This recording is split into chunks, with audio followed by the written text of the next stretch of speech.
episode 43 of the Making Stories podcast. I'm so glad that you're joining me today for what is most likely going to be the last episode of 2022. Can you believe it that we're almost at the end of this year?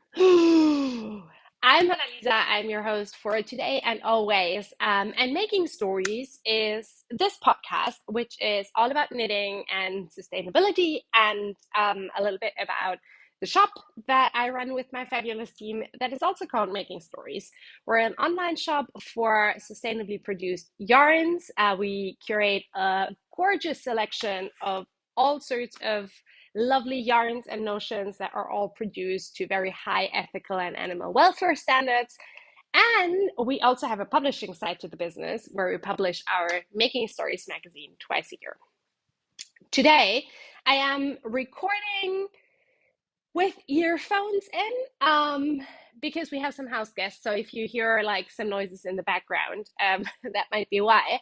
And I'm kind of hoping that I'm not recording this episode in vain.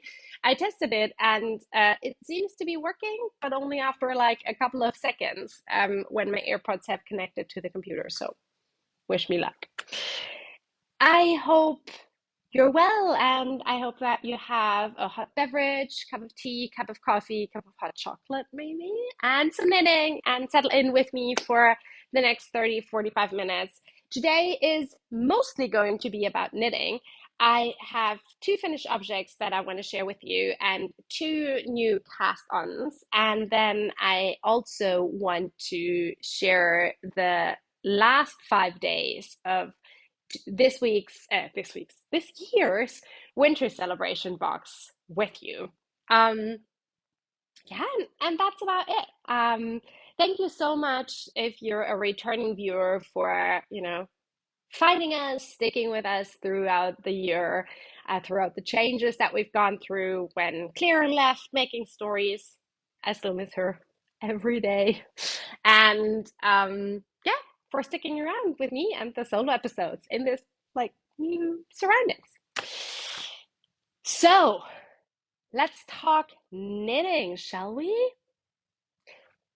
I finished my Lueur Shawl without the ends woven in, and it's not blocked yet, but I am so excited. Very, very much, very incredibly much excited about this baby.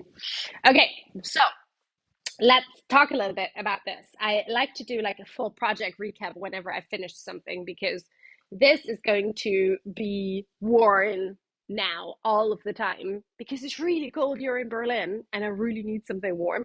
So I'm going to wear the heck out of this. So you most likely won't see this in this beautiful, pristine form anymore on the podcast.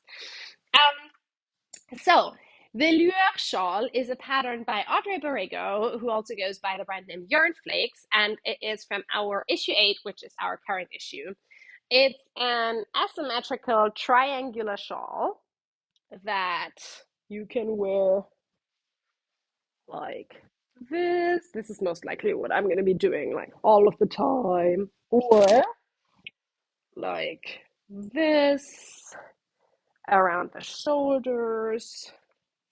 When you're cold. Oh, this is actually nice and comfy. Oh, I may just wear it like this for the rest of the episode.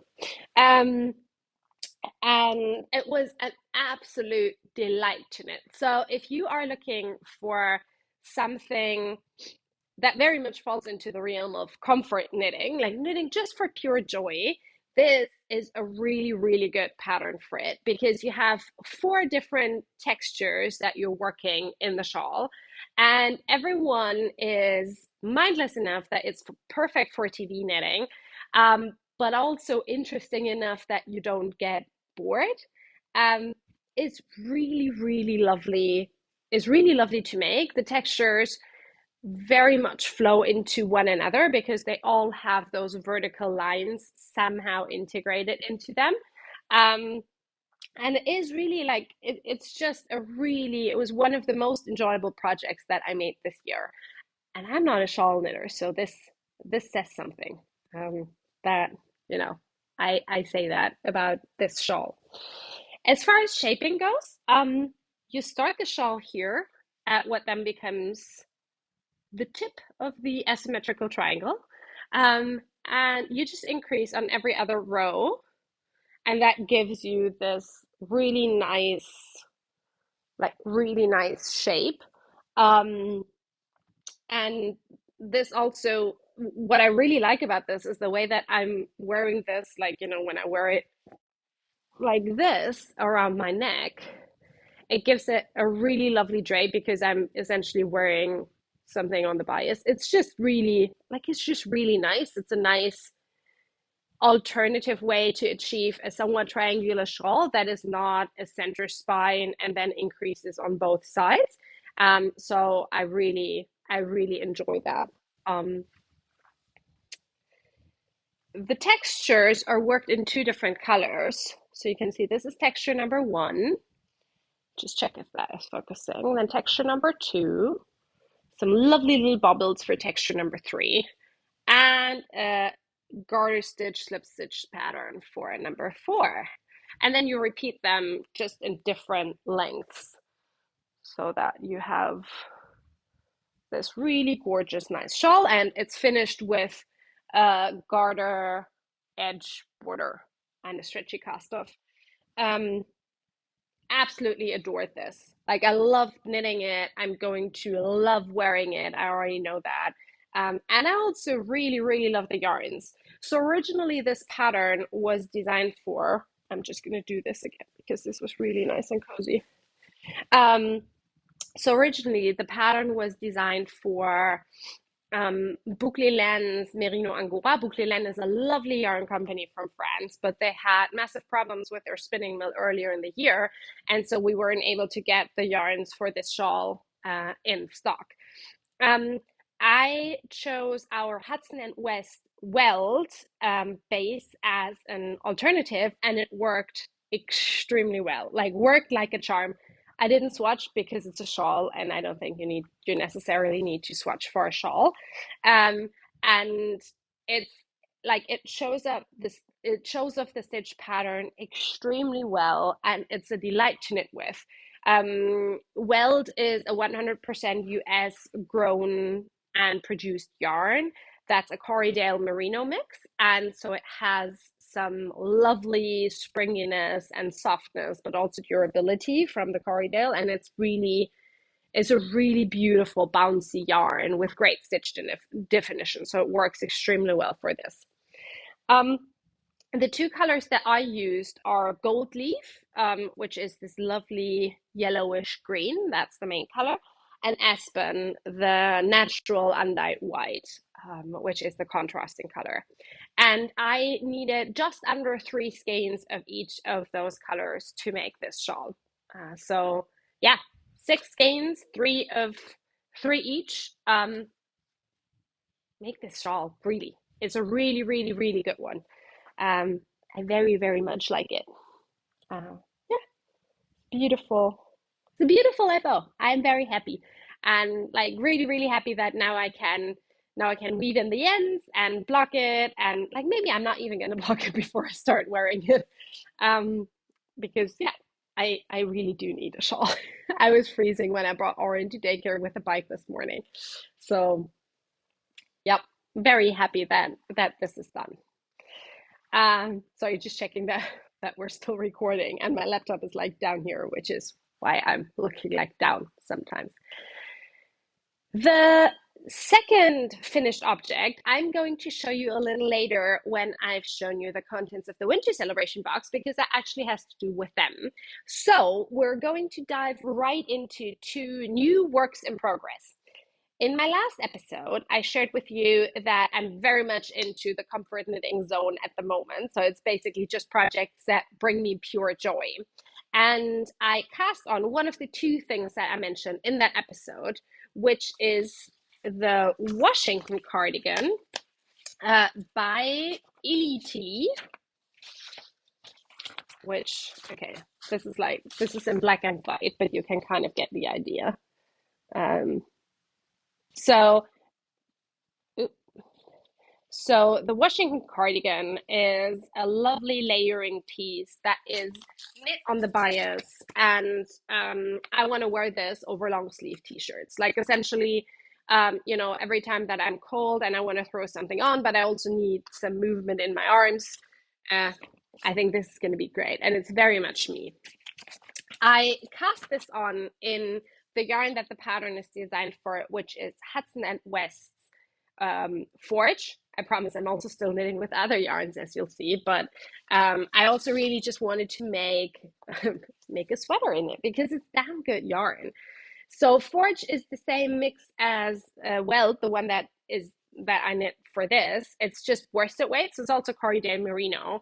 Um, and I had a little bit left over from my Brooklyn hat that I knit earlier in the year. So I used that to make a swatch, just a pure plain garter stitch swatch.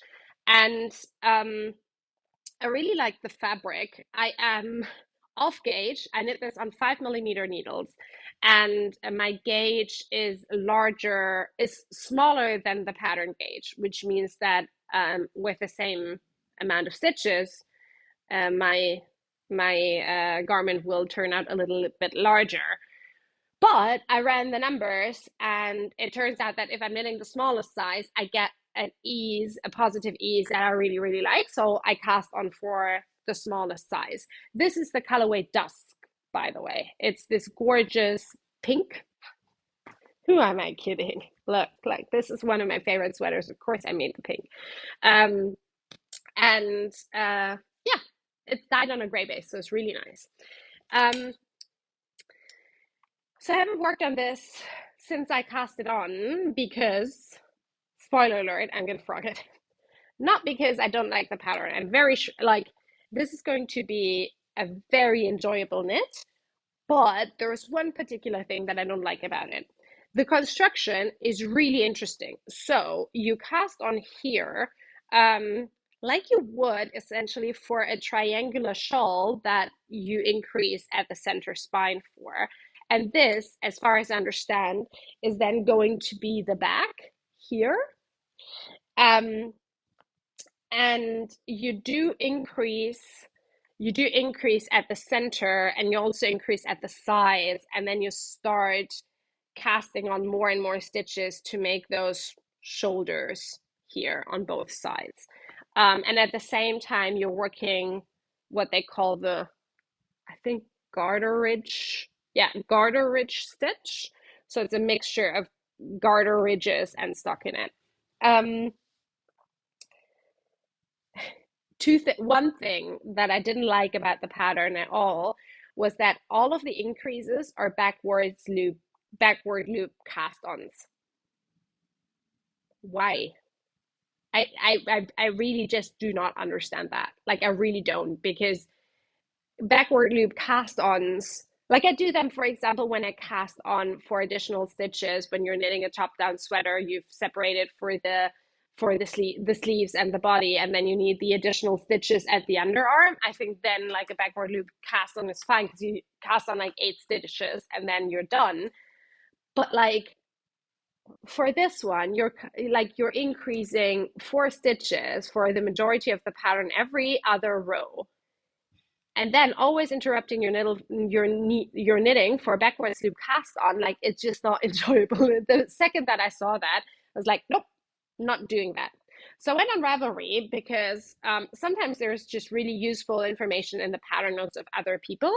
And I found I found a project of the Washington cardigan that replaced the backward loop cast-ons with yarn overs, and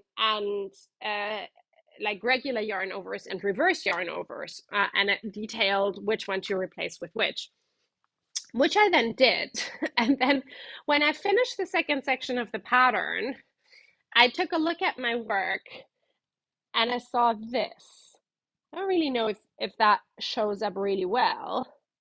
I made a photo of it on Instagram if you want to see this more closely. But essentially, on this side, there are regular yarn overs. So you have these beautiful, huge eyelets. On this side, there are, this actually shows it really well. On this side, there are reverse yarn overs, which are tinier.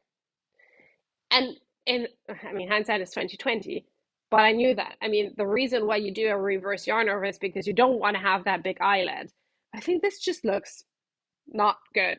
Like on one side of the increases, you have those beautiful large eyelets, and on the other one you have those tiny eyelets.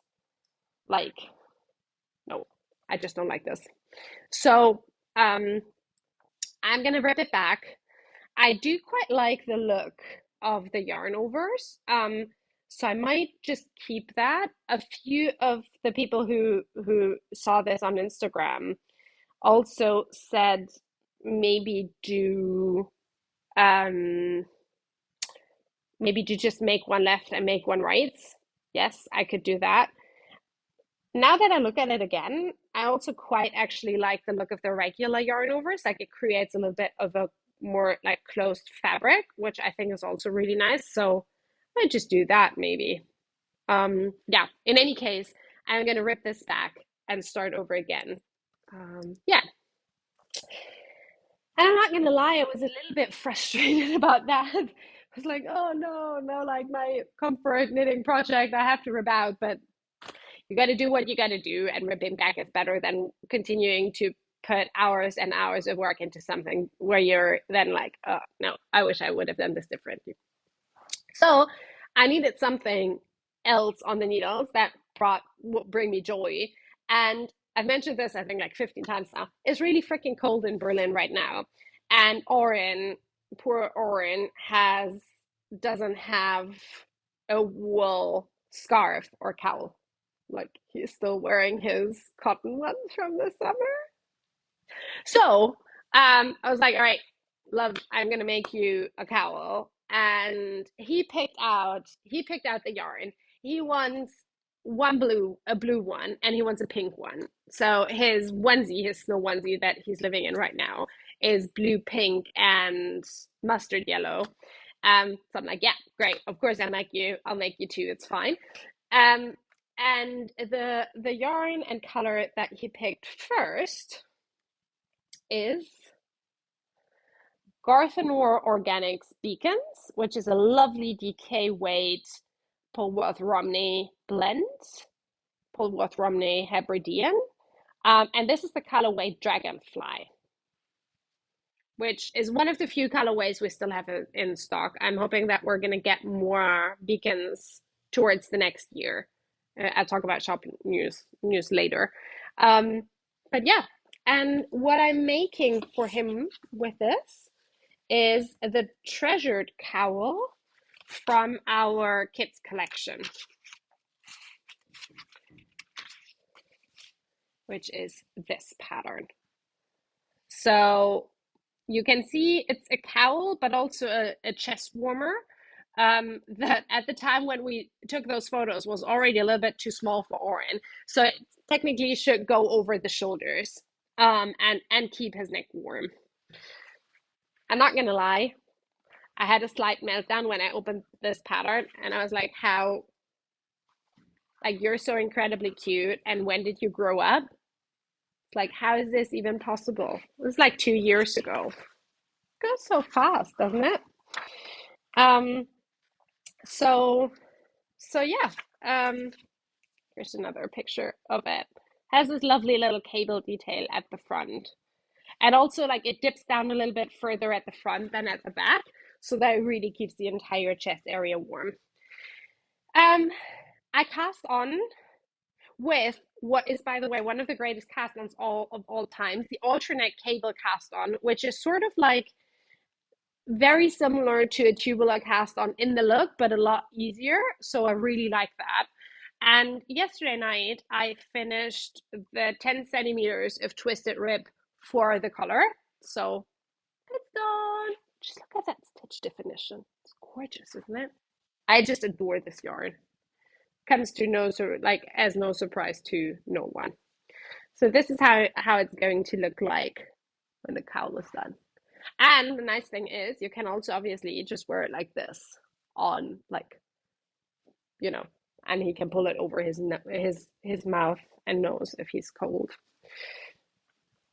So I'm working on this treasured cowl. We have the pattern available as part of the kids collection, which you can get as physical and digital form in our web shop. And the pattern is also available as a single pattern in the web shop. For the size that I'm making for him, which is size 9, so 4 to 5 years, I'm estimating that I need 1.5 skeins of the beacons, just in case you wanna make one as well. 2 skeins of the beacons is more than enough for any of the sizes. So yay! Okay, looking at my little podcast to-do list thing here. The next thing that I'm going to be talking about is the winter celebration box. The winter celebration is an annual event that we do every year from December 1st to December 10th. So it's wrapped up about a week ago at the time that I'm recording this. Thank you so much to everyone who participated, no matter whether it was a virtual event, which is completely free, or whether you purchased a winter celebration skein or box. It was absolutely delightful. I loved it. And a lot of you loved it too, which made me really happy. I'm not gonna lie, I was a little bit nervous about it because Claire always used to do it, and so it was my first time running it. And I really enjoyed it. One thing that I'm going to change next year is we're definitely going to do the winter celebration box again next year, and I'm definitely going to do like the open along thing again. But I might just pre-record those videos, because having to record a single, like one unboxing video every day was a bit stressful, because it was already a stressful time and we were sick and stuff. So yeah, but I really enjoyed it. In my last episode, I shared days 1 through 5 of the winter celebration box. If you're new here, the winter celebration is like a virtual advent calendar that's completely non-religious. So every day we open a virtual door, and behind the door is a recipe or a playlist or a discount code or a printout. Like we did gift tags this year, for example.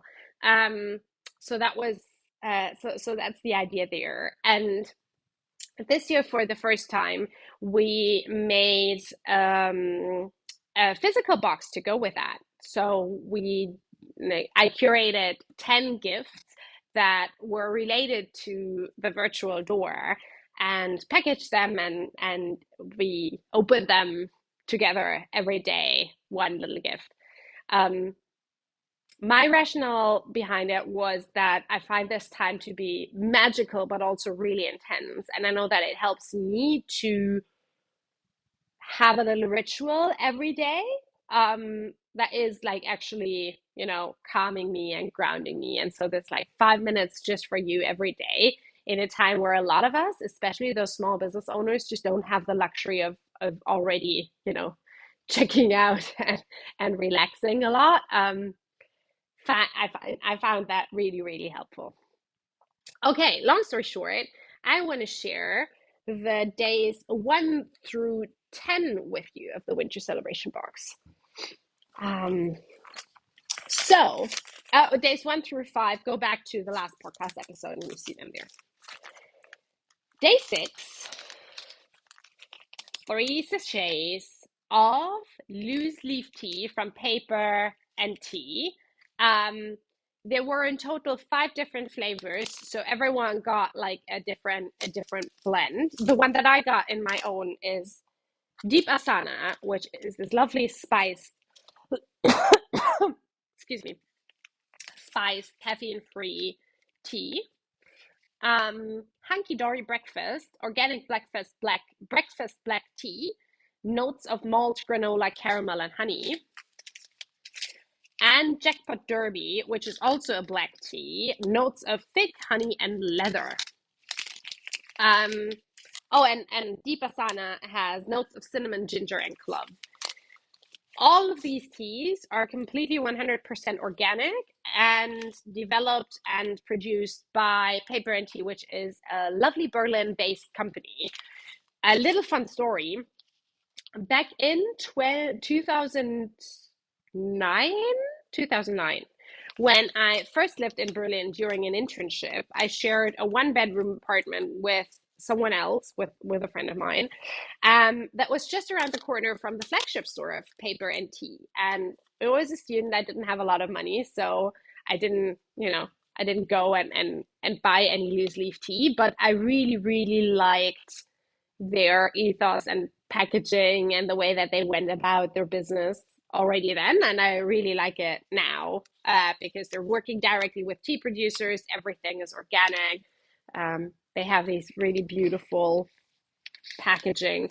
And loose leaf tea is like, I mean, it's great because it creates a lot less waste than tea bags. If you've never done loose leaf tea before, look for like paper loose leaf tea filters that you can put it in, or you can totally just put like the tea directly into the water and then strain it. Also possible. That was day 6. Day 7 was something for our dear neglected crackly hens. I don't know about you, but like it's cold. It's like the air is really, really dry. My hands are suffering. So I really wanted to do something for our knitters' hands. And I found the this hand cream by Hopery,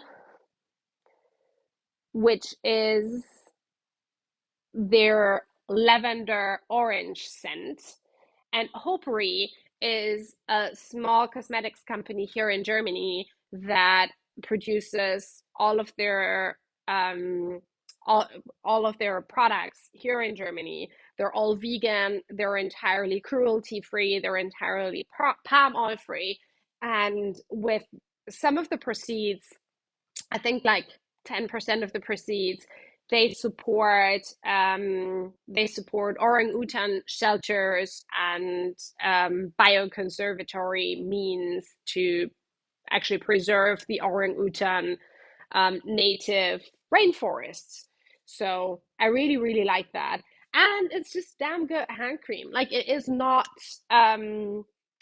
sticky. It like absorbs fast into your skin.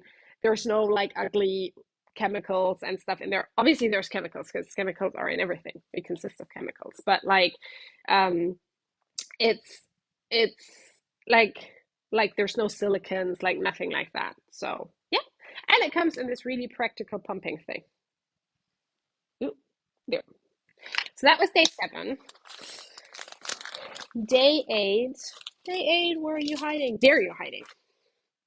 Day 8 was one of my favorite combinations this year. So with the virtual door of day 8 was gift tags in German and in English, 3 different versions that you could print out. And then in the winter celebration box, everyone got a roll of washi tape from dear, wonderful Katie Green with Katie's British sheep breeds print on it. So again, there were like 3 different colors, this craft paper brown, white, and black. And I just, randomly distributed them. So you will have gotten one of those. Day 9 was, oh, it's not so good. This lavender sachet has this really nice, almost like, there are tea bags in this shape, right? Like the pyramid shape, with a handle on it. So you can hang it up, or you can just put it, like this, amongst your sweaters or head knit socks and stuff. This is a 100% organic cotton fabric, and these are hand sewn by the Kaspar Hauser Stiftung, which is a small foundation here in Berlin that works with people who otherwise have a hard time finding employment, um, to find work. So yeah, and if you have gotten the winter celebration box, this is the same company from whom these gorgeous beeswax candles are. Day 10. So day 10, the virtual winter celebration always has a pattern on day 10. And so we needed some yarn, right?